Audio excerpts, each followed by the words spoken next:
இட்லி தோசைக்கு ரொம்ப டேஸ்டியான புதினா சட்னி எப்படி செய்கிறதுன்னு பார்க்கலாம் வாங்க. இந்த சட்னி செய்கிறதுக்கு பேனில் 3 டேபிள் ஸ்பூன் எண்ணெய் சேர்த்துட்டேங்க.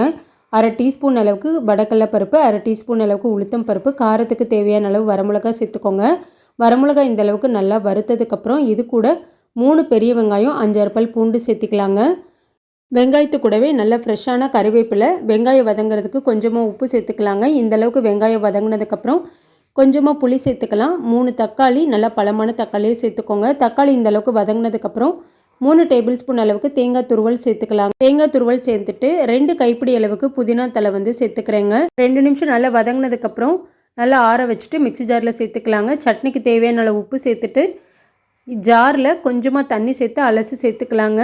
சட்னி தாளிக்கிறதுக்கு கொஞ்சமாக எண்ணெய் சேர்த்துட்டு கடுகு, உளுத்தம் பருப்பு, ஃப்ரெஷ்ஷான கறிவேப்பிலை, ஒரு வரமிளகா சேர்த்துக்கலாங்க. இப்போ சட்னியில் சேர்த்துட்டா டேஸ்டியான புதினா சட்னி ரெடி.